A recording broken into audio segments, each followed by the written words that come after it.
Saludos amigos, con ustedes una nueva entrega de Consulta Participativa. Este programa que Jessica Reyes y Ricardo Permán preparan con tanto gusto, con tanto amor para todos ustedes. Y saben que estamos transmitiendo a través de Carivisión, canales 26 de Claro y Altiz, 22 de Aster y 54 de Altiz en La Voz del Trópico. Y como siempre, dando las gracias a todos nuestros amigos televidentes que nos siguen y participan con nosotros de esta consulta. Y a nuestros televidentes allí en los mares. En Perú tenemos una fan fija que es la productora general de nuestro programa, que está visitando la nieta en Perú, doña Julia, por allá, que le vaya bien. España, señores, Miami, tenemos también muchos fans en Miami y le agradecemos a todos que nos dispensen su atención. Consulta participativa, como siempre, con la temática y con la esperanza de que el contenido sea algo positivo para todos ustedes, amigos televidentes. Jessica, dime, ¿cómo está el tránsito? ¿Cómo te fue? Bueno, Perman, el tránsito está muy bien. Dime si viste la luna de sangre. Mira, yo estaba en un compromiso social, realmente un familiar muy cercano, estaba de cumpleaños el domingo, y estábamos compartiendo, y yo creo que a la totalidad de lo que estábamos ahí se nos olvidó. Realmente, yo no oía a nadie, dice, ay, qué recordándose de eso. Estábamos todos en un ambiente familiar, muy ameno. Felicidades a ese familiar, casi hermano, Leonardo Martínez, que arribó a sus primeros 70 años. Así es que, Leonardo, vida y salud. Que el Altísimo te mire con ojos de piedad. Muchas felicidades, claro que mucha sí. salud. Claro. Amigos, vamos a una pequeña pausa y retornamos de inmediato con los comentarios de Jessica y de quien les habla.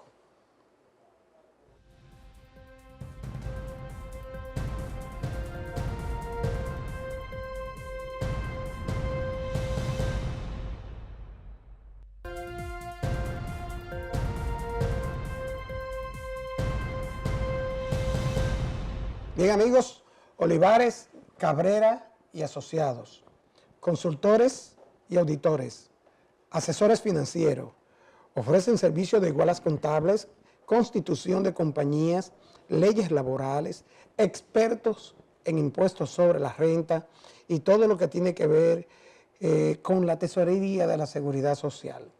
El lema de Olivares, Cabrera y Asociados es que una vez usted se pone en contacto con ellos, la curva de valores, la flecha de valores de su negocio o empresa tiene que ir en forma ascendente. Olivares, Cabrera y Asociados está en el kilómetro 10,5 en la Torre Atalaya del Mar, en la suite A223, kilómetro 10,5 de la avenida Independencia.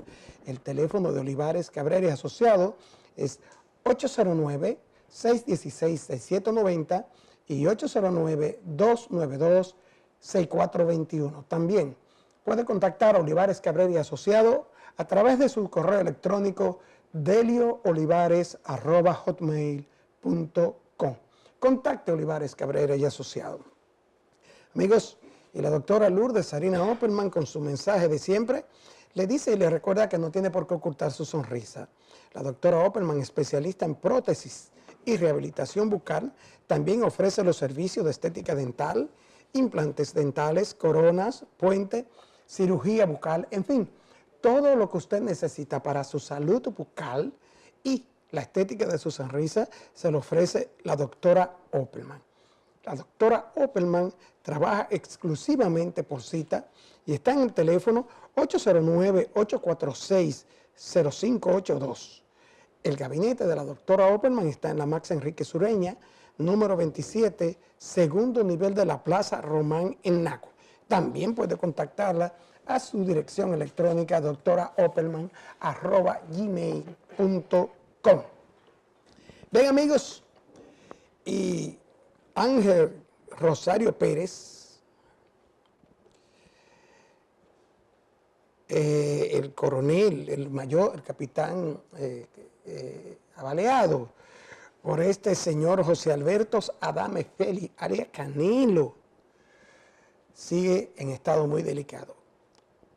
A Canelo cayó abatido anoche en un enfrentamiento con la Policía Nacional, quienes le enfrentaron, y este señor con 2 pistolas en la mano la emprendió a tiro contra los miembros de la institución del orden. Las armas de fuego que le encontraron a este señor con la que atacó a la policía pertenecían, oigan bien, una al mayor Ángel Rosario Pérez, a quien él hirió en la cabeza y está en estado grave, y la otra pertenecía a el otro compañero, teniente Ramón Antonio Severino García. O sea que este señor hirió a la policía y cogió las armas de fuego de reglamento de la policía y se marchó. Hay muchos comentarios. La policía informó que estos agentes fueron suspendidos para fines de investigación, pero sin justificar el hecho de lo que le haya caído abatido este delincuente que tenía, Jessica, un prontuario también, Sí. Estaba acusado de otros crímenes. El hecho de que tuviera en sus manos las 2 armas de reglamento de estos 2 oficiales pone en evidencia que no tenía temor ni respetaba a la autoridad. Atacó a los compañeros de armas de institución de estos 2 oficiales con las propias armas de ellos. O sea que habría que ver qué sucedió ahí. Y me quiero referir ligeramente al hecho que habíamos dicho anteriormente, que hablaríamos sobre los feminicidios. Primero, le informamos a todos ustedes, amigos televidentes, que vamos a seguir con nuestra campaña No la mates, cuídala, por petición de ustedes, de muchas personas, instituciones inclusive, nos han pedido que no suspendamos nuestra campaña contra el feminicidio y la violencia intrafamiliar.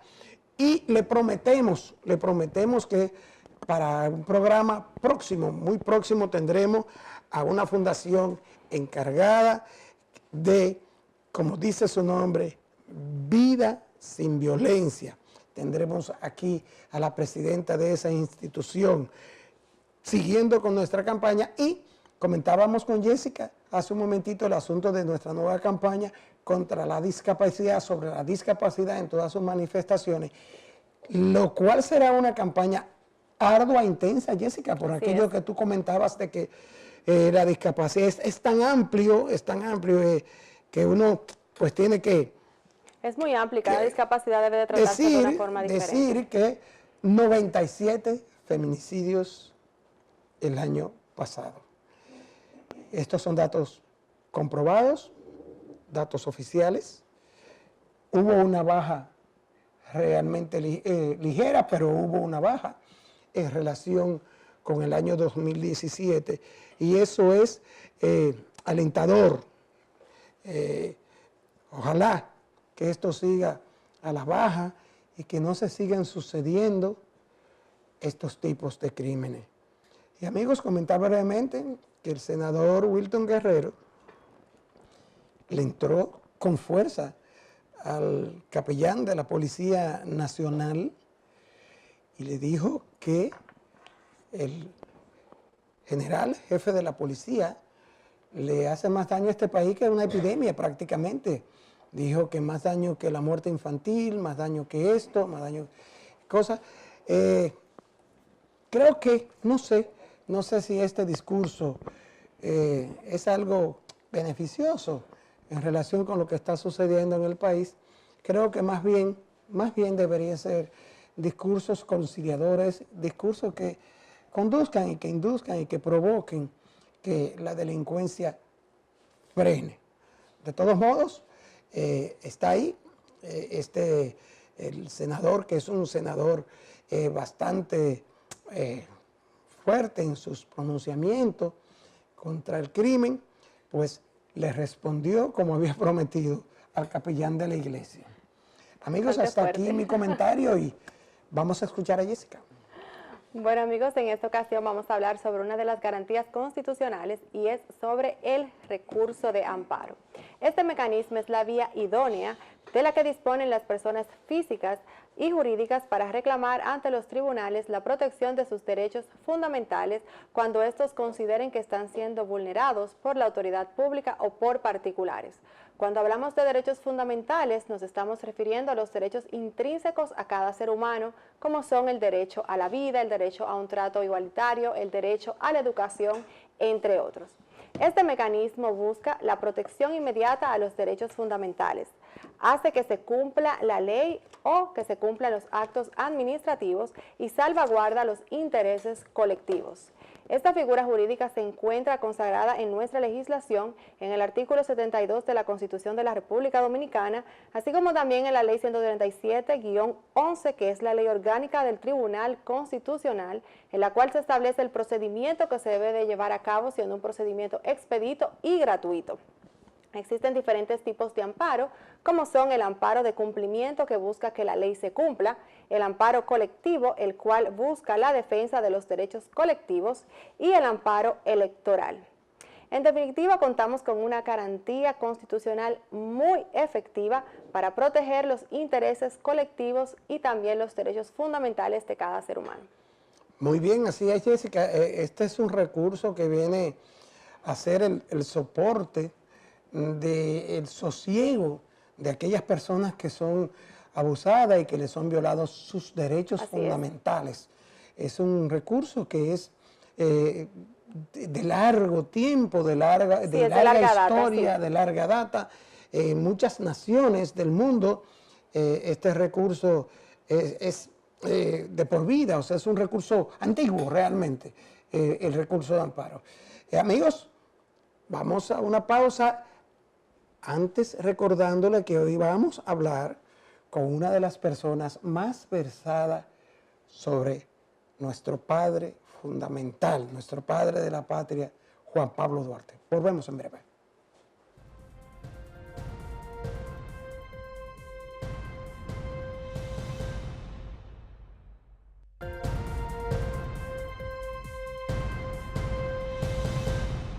Amigos, nos sentimos muy orgulloso de dar la bienvenida a Consulta Participativa a un amigo, Jessica. A un amigo, así es. Un colaborador ya de nuestro programa Consulta Participativa, al licenciado Rafael Santana Viñas. Bienvenido a su casa, licenciado. Muchas gracias, don Ricardo. Muchas gracias, Jessica. Nuevamente nos sentimos en casa, siempre con la anfitrionía de ustedes dos en este su prestigioso programa. Gracias, gracias. Y Jessica, vamos a hablar hoy con el licenciado Santana Viña, quien es, ojo, miembro de número del Instituto Duartiano, pero también el licenciado Santana Viña es fundador meritísimo de la respetable logia Caballeros de la Patria. Esta logia es algo así como un homenaje al patricio Juan Pablo Duarte. No solo al patricio, sino a todos los hombres y las mujeres que ofrendaron sus vidas por la causa de la patria. Ok. Licenciado, yo quiero antes de que entremos en hablar del padre de la patria, que hablemos un poco de un tema del cual usted también es un experto, aparte de su conocimiento acerca de la vida de Juan Pablo Duarte. Usted es también encargado de la División de Política y Legislación del Sistema de Reparto de la Dirección General de Jubilaciones y Pensiones del Ministerio de Hacienda. Todo lo que tiene que ver con la Ley 379-81 del Sistema de Jubilaciones y Pensiones del Gobierno. Y a mí me gustaría que usted nos explique. Le voy a robar a Jessica el papel de que ella siempre pregunta a los caballeros, porque tengo una cantidad de peticiones. ¿En qué consiste esta ley y qué es el sistema de reparto? Bien, don Ricardo, Jessica, el tema de pensiones siempre ha sido una temática de interés para la ciudadanía, sobre todo para ese segmento poblacional que luego de agotar una vida laboral activa durante muchos años, le crea ciertas inquietudes, le crea ciertas interrogantes respecto a lo que viene a ser la etapa de su jubilación para obtener una pensión por antigüedad en el servicio. En el caso de República Dominicana, tenemos el Sistema Dominicano de Seguridad Social, instituido por la Ley 8701 del 9 de mayo del 2001, que a su vez crea lo que se denomina el Sistema de Pensiones o Seguro de Vejez, Discapacidad y Sobrevivencia. Este sistema de pensiones dominicano tiene dos componentes: un subsistema de capitalización individual, que lo administran las administradoras del Fondo de Pensiones o AFP, y el subsistema de reparto, que es el antiguo régimen de pensiones de los servidores y funcionarios públicos, que fue instituido en el año de 1981 mediante la Ley 379-81. El término de reparto se refiere única y exclusivamente al esquema de administración y financiamiento de ese régimen de pensión. Los sistemas de reparto, no solamente aquí en República Dominicana, sino también en otros países, existe. Es un sistema donde los fondos y las aportaciones que se van haciendo periódicamente por los empleados activos se manejan en un fondo común que van a financiar las pensiones de la población pasiva, o sea, la población que ya está pensionada. En síntesis, los que cotizan hoy están financiando las pensiones de los que están ahora mismo pasivos, o sea, que reciben esos emolumentos económicos periódicos mensuales. Tú dices, Rafael, que la pensión son los aportes que hacen las personas que se encuentran laborando y es de acuerdo a un porcentaje que la misma ley establece. Pero una persona no pudiese decidir querer aportar un poco más a esa pensión, a los fines de a lo mejor pensionarse ya con más dinero. En el caso concreto que tú especificas, la ley 8701 sí considera lo que se llaman aportes voluntarios ordinarios o extraordinarios, pero eso solamente se permite en lo que es el subsistema de capitalización individual. Todo empleado que esté cotizando a una AFP puede autorizar a su empleador para que le realice un descuento adicional al aporte obligatorio que realiza mensualmente para incrementar su fondo de pensión. Eso redundaría en que el afiliado pues podría tener una mayor pensión al momento de retirarse, porque una de las diferencias entre reparto y capitalización es que en reparto el esquema es de beneficio definido. El que esté afiliado al reparto sabe que la ley establece que usted se va a pensionar al momento de concluir su vida laboral con un porcentaje en base a una escala, ya sea un 60, un 70, un 80, dependiendo del tiempo laborado en las instituciones públicas. Y en el caso de capitalización individual, el trabajador va a obtener un monto de pensión en función de la totalidad del fondo acumulado. Pero, licenciado, cuando usted dice que lo que estamos cotizando hoy, estamos cotizando para pagar la pensión de los ya pensionados, ¿tiene alguna interconexión el sistema de pensiones de la ley 8701 con esta ley 379-81 del sistema de reparto? Sí, precisamente la 8701 incorpora como ley vigente a la 379-81, pues cuando se constituyó el sistema en el 2001 e inicia el régimen contributivo en el 2003, hubo un segmento poblacional que se quedó afiliado al subsistema de reparto, porque el sistema de reparto es cerrado, porque la ley 801, una de las intenciones es que ese sistema paulatinamente vaya desapareciendo de manera tal que el principal sea capitalización individual. Ok, pero el asunto es el siguiente, licenciado. El sistema de reparto, porque para que la gente entienda, el sistema de reparto están los empleados públicos que al momento de entrar en vigencia la ley 8701 tenían ¿qué edad? Tenían un límite de edad, tenían 45 años, algo así. La ley, aunque la ley no estableció un requisito de edad mínima, sencillamente que al inicio del sistema usted estuviera cotizando bajo el antiguo régimen de la ley 379-81, pues usted quedó afiliado al régimen de reparto. Sí, la ley les permitió la opción de que si usted quedaba en reparto y quería traspasarse a capitalización en ese momento, podía hacerlo con la simple firma del contrato de afiliación que estaban distribuyendo las AFP.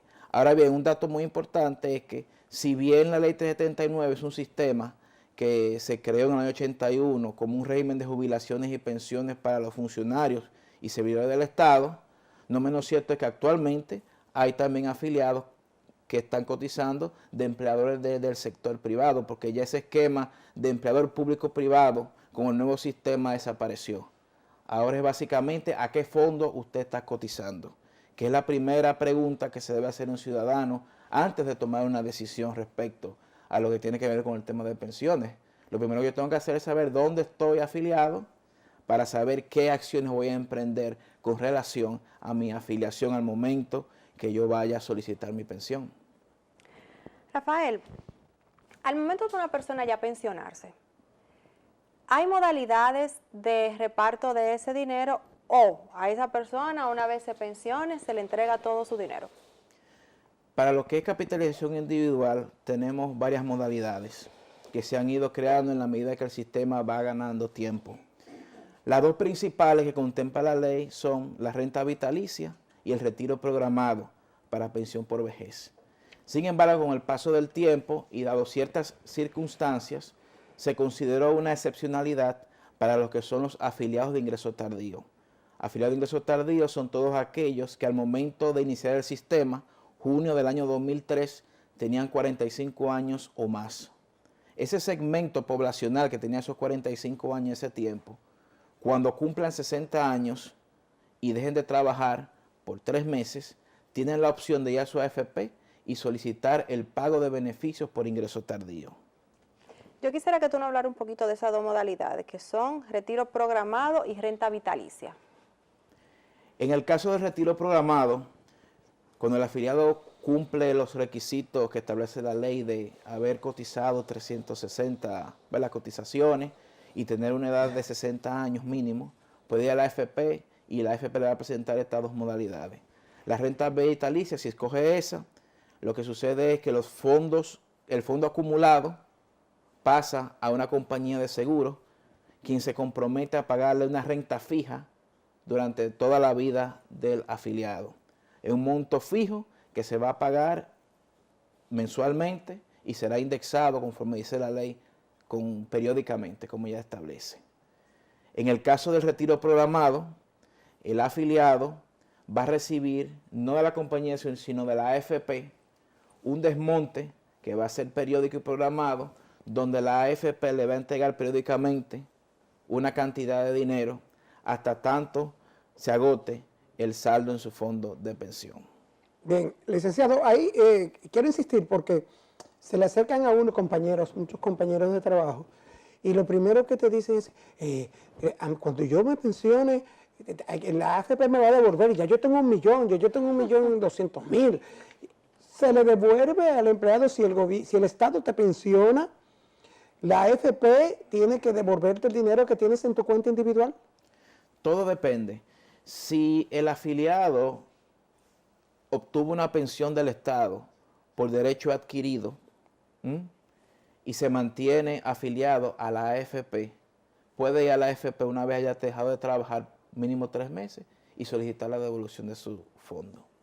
Sin embargo, si el afiliado pide una pensión en función de los años laborados, vamos a decir actualmente, tendría entonces que estar afiliado a reparto, porque adquirió el derecho recientemente, no adquirió el derecho, no tenía el derecho adquirido cuando inició el sistema.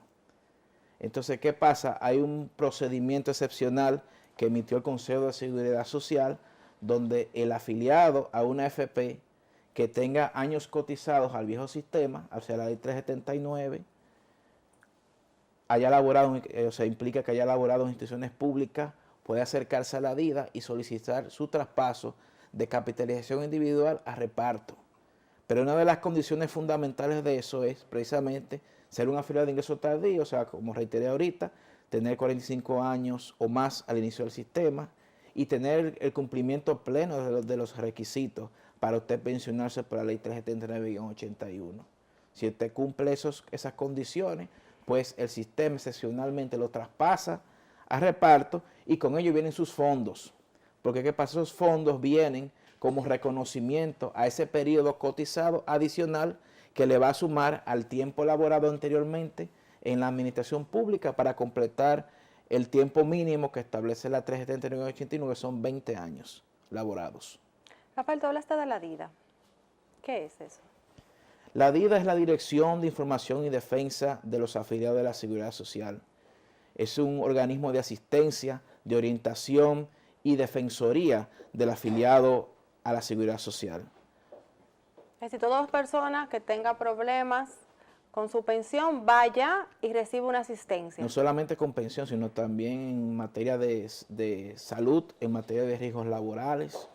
Puede acercarse a las oficinas de la DIDA, que está ahí en la avenida Tiradentes, número 33, Torre de la Seguridad Social, a buscar orientación o asistencia o defensoría en el reclamo de algún derecho que tenga dentro del sistema dominicano de seguridad social. Licenciado, finalmente, para que terminemos este pequeño segmento con respecto a las inquietudes de los amigos televidentes de Consulta Participativa en relación con las pensiones, me llamó mucho la atención, investigando, que los porcentajes para los pensionados del sistema de reparto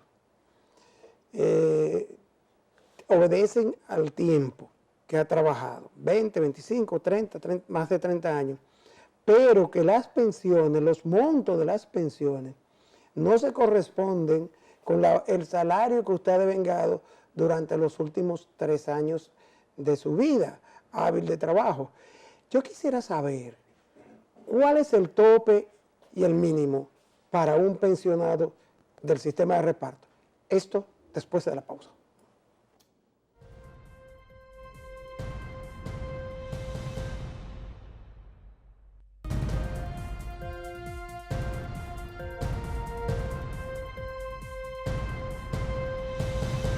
Licenciado, le dejamos una pregunta en el aire que también es motivo de mucha inquietud de los amigos televidentes de Consulta Participativa, en el sentido de que los empleados públicos creemos que cuando nos pensionemos por antigüedad en el servicio, vamos a llevar a nuestra casa y a nuestra renta mensual un 80% de nuestro salario. Háblenos de eso y de los topes.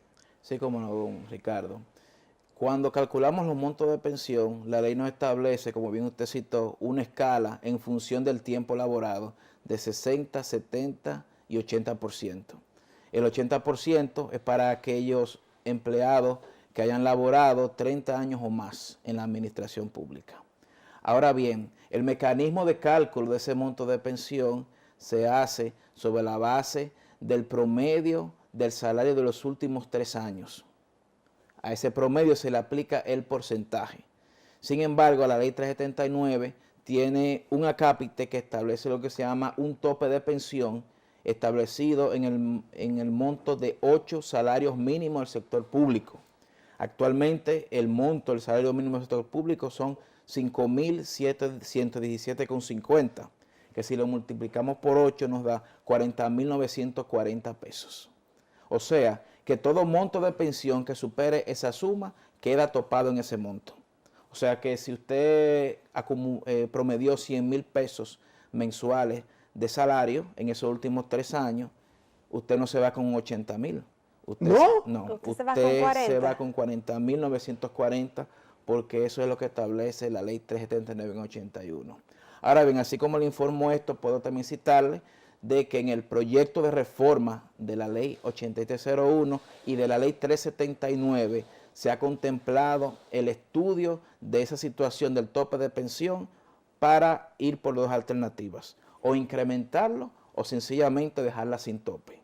Ya eso dependerá del Congreso Nacional establecer en ese sentido qué será lo más propicio para el trabajador. Pero Jessica, ¿tú te imaginas una persona, por ejemplo, que gana 100.000 pesos, que se va a retirar, que tiene 30 años de trabajo, lo van a mandar para su casa con 40.000? No, es un abuso. Y sin seguridad social. Así es. Sin seguro de salud, por lo menos, sin seguro de salud. O sea, que lo van a enviar prácticamente a morirse. Eso es lo que yo entiendo. Lo envía prácticamente a morirse al pensionado en esas condiciones. Claro que sí, váyase por su casa, esté tranquilito. Adiós, mijo. Claro. Bueno. Precisamente por eso en la intención de la reforma también, procuramos que siempre sea una garantía para el pensionado la cobertura de su salud. Allá en la Dirección General de Jubilaciones y Pensiones, con las gestiones que está haciendo nuestro director general, ingeniero Germán Nova, se ha requerido al Poder Ejecutivo que contemple la emisión de un decreto que ha sido elaborado en función de los estudios que ha realizado tanto la Dirección General de Jubilaciones y Pensiones como la Superintendencia de Salud y Riesgos Laborales, para que ese segmento poblacional de pensionados que inmediatamente hace su inclusión en nómina y queda desprotegido en salud, pues tenga una protección efectiva en ese momento donde más requiere de servicio de salud, que es al momento de usted obtener su pensión ya por ser un adulto mayor. Mire, no me cabe la menor duda de que el excelentísimo señor presidente de la República, licenciado Danilo Medina, va a emitir ese decreto. Realmente el presidente Danilo Medina es un preocupado por la estabilidad del envejeciente. Realmente es así y, señor presidente, usted tiene la pluma. Bien, licenciado, hay una persona que nació el 26 de enero de 1813 y falleció el 15 de julio de 1876. Juan Pablo Duarte y Diez, nuestro padre de la patria. Hábleme de la vida íntima, privada, de la vida privada de Juan Pablo Duarte primeramente. Bueno, don Ricardo, hablar de la vida íntima, privada del padre de la patria, nos llama mucho la atención, porque si bien en los escritos conocemos muchas de sus facetas, como políglota, como militar, como masón, como agrimensor, como conocedor en manejo de las armas, porque enseñaba a sus amigos el arte de la esgrima, por ejemplo, deportista en este caso, ¿verdad? Y muchas otras facetas. Pienso que la vida íntima del padre de la patria nos llama mucho a curiosidad, porque nos deja entrever qué hacía el padre de la patria en su momento de ocio, porque el padre de la patria era un ser humano como todos nosotros. Y aunque no es recogido, tal vez directamente en obras, en libros, pero sí podríamos tener el concepto de que como ser humano tenía su momento de ocio. Claro. ¿Verdad? Era músico, daba serenatas a sus enamoradas. ¿Serenatas? Sí, serenatas, sí. De hecho, hay obras que recogen sus poesías, su guitarra, su gusto por la guitarra y por la flauta. Nos enmarca que cultivaba esas artes liberales como es la música.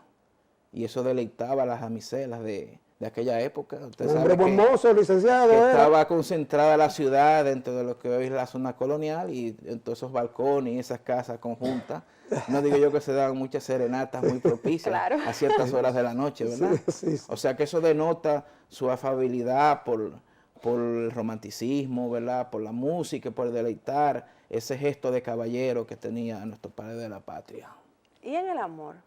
¿Se le conoce alguna mujer, novia? Se tiene evidencia que tuvo 2 novias. Y de hecho hay una sortija que está exhibida en el Instituto Duartiano que perteneció, que él se la ofrendó a una de ellas. Claro está. ¿Está la Bobadilla? La Bobadilla, correcto. Claro está, su compromiso patriótico, evidentemente. Era más grande. Era más grande y no solamente eso, también era un riesgo, por lo que las consecuencias que traía usted ser un revolucionario en aquel entonces donde estábamos ocupados por Haití. Y donde sabemos que en muchas de esas noches fue perseguido por las tropas haitianas y tuvo que esconderse, andar de casa en casa. Y gracias a esa hermandad entre todos ellos, como hermanos masones, se protegían y cuidaban de él como el jefe supremo de la revolución. De hecho, hay una especulación, por así decirlo, que dice que su ruptura con la Bobadilla fue un acto de protección hacia ella. Por eso que usted dice. Así es, así es. Dicen que razones inexplicables, pero se especula que realmente esa ruptura obedeció en el interés de él protegerla, sacrificando el amor que sentía por ella. Es así. Pero una segunda, nona. Hábleme de esa también. Bueno, usted sabe que Nona Lluveres. Nona Lluveres fue otra novia del padre de la patria. Evidentemente queda claro su afecto por las damiselas y sobre todo su trato caballeresco, como cité anteriormente.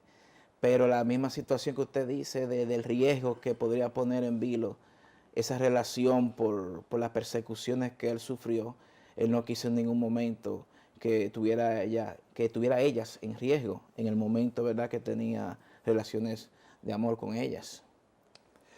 Líder patrio, pero Sí. sacrificó el amor. Sacrificó el amor. Y no tuvo descendiente, no es descendiente conocido de Duarte. O se dice que sí hubo un descendiente nacido en Venezuela.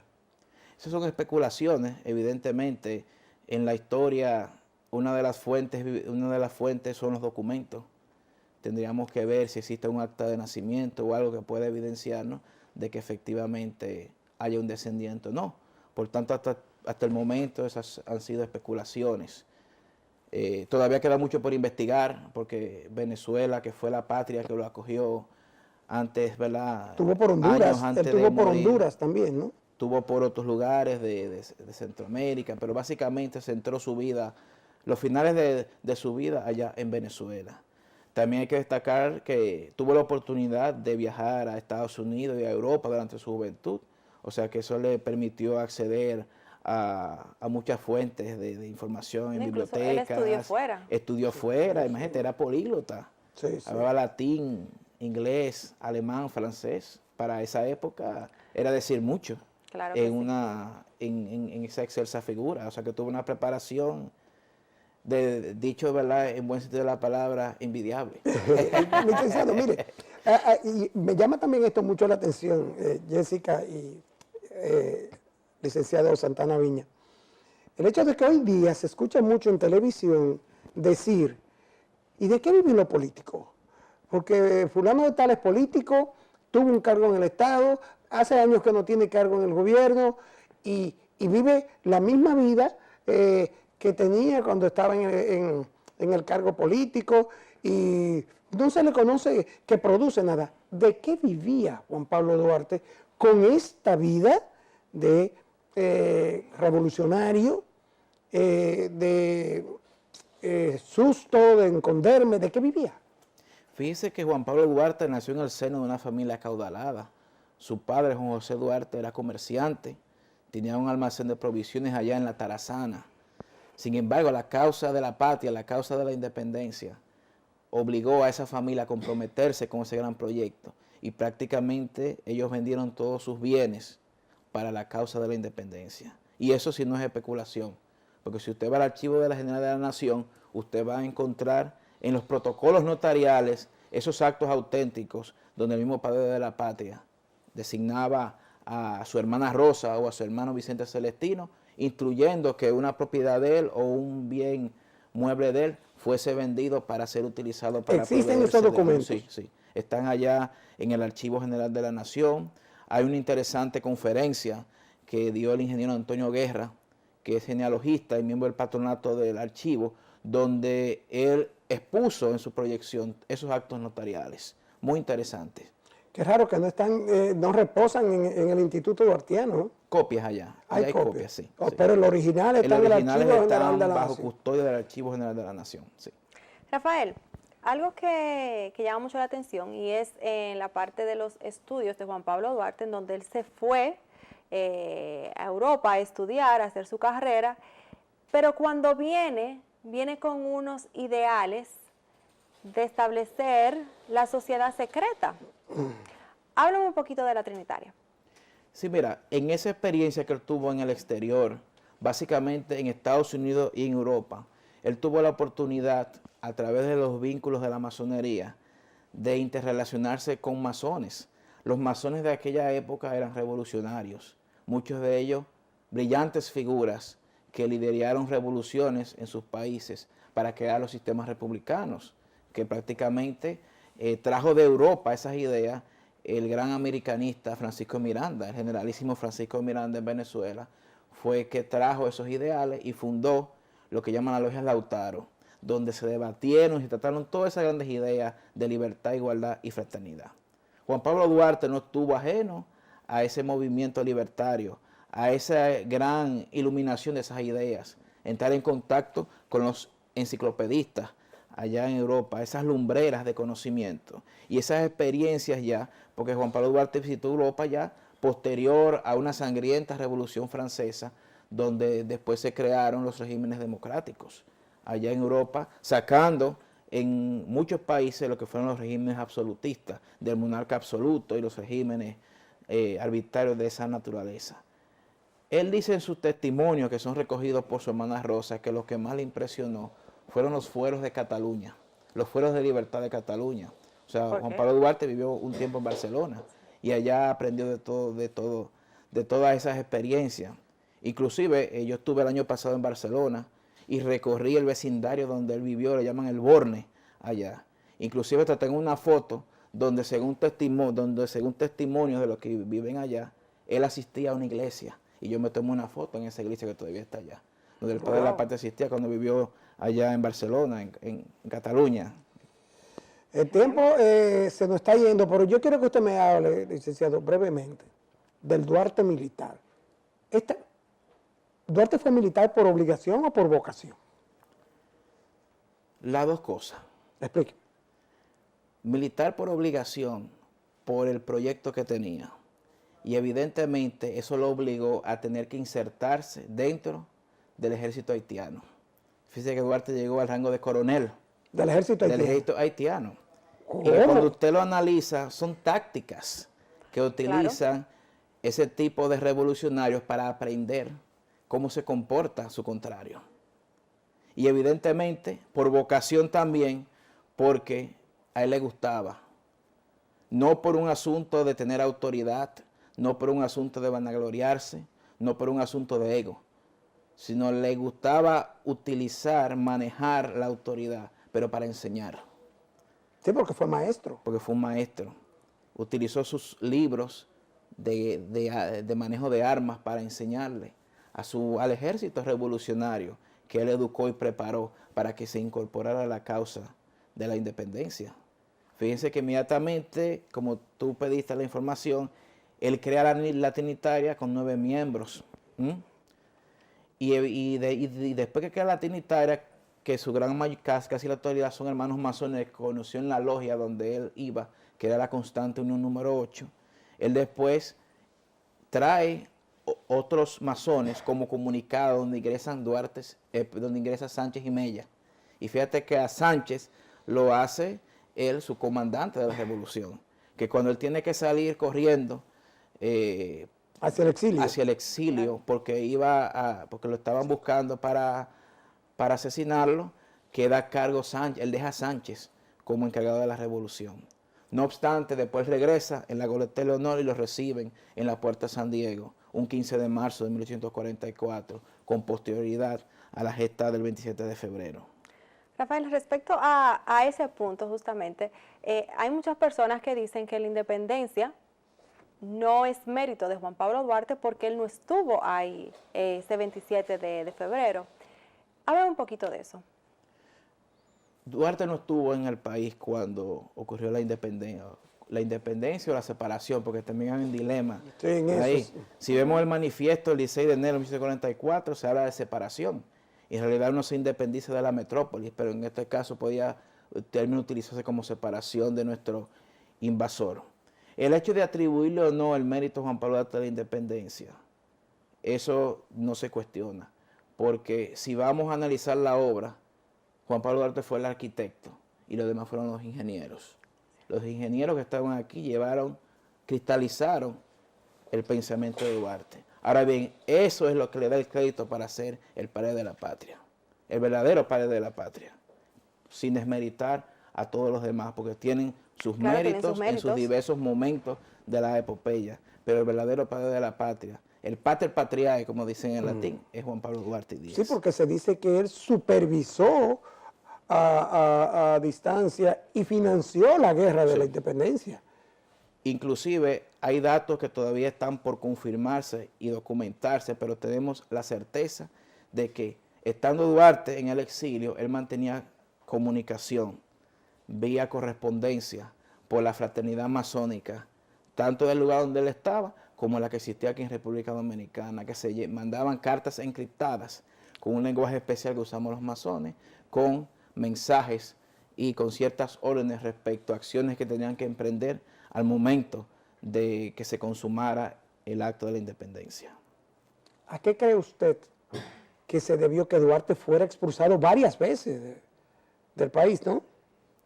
2 veces. 2 veces. Sí. Él, fíjese que aunque fue expulsado 2 veces, él vino 3. La tercera fue al momento de cuando estalló la revuelta de la Restauración, que se puso a disposición de las autoridades aquí en República Dominicana, y sencillamente las autoridades hicieron caso omiso y le ofrecieron hasta un cargo diplomático en Venezuela, el cual él rechazó y retornó allá a Venezuela a continuar. Ahí es donde él ese es su último viaje. Ese es su último viaje allá a Venezuela y muere, como usted dijo, un 16 de julio de 1876. Fue expulsado varias veces para no ser fusilado. ¿Por qué? Por los vínculos de fraternidad masónica. Santana, que era su contrario, para no decir su adversario. Pero también era masón. Era masón también. Y hay un juramento entre masones de que usted no puede... ¿Hay ese juramento? Sí, hay un juramento que eso es sagrado, donde usted no puede atentar contra la vida de otro hermano. Eso mismo pasó en el caso de México, cuando el hermano masón Benito Juárez capturó en prisión al emperador Maximiliano I. Como eran hermanos masones, le perdonó la vida. Le perdonó la vida y fingió un fusilamiento. Un fusilamiento. Y él lo desterró a El Salvador y se están haciendo investigaciones, pero se tiene casi la certeza de que allá él terminó viviendo su vida bajo el nombre de Justo Armas. ¿Justo? Armas. Armas. Con nombre cambiado ya. Jessica, ¿el tiempo otra vez? El tiempo es muy corto en televisión. Y con el licenciado Santana Viñas, tú tienes para hacer, pero por eso es que tiene que venir periódicamente. Sí, Estamos a su orden, cuando ustedes gusten, siempre estaremos aquí. Bien, amigos televidentes, como ustedes han visto, siempre se aprende algo sobre nuestro padre de la patria, Juan Pablo Duarte Sidíez, que poeta, músico, maestro, militar y sobre todo amante de su patria. Nos vemos en el próximo Consulta Participativa.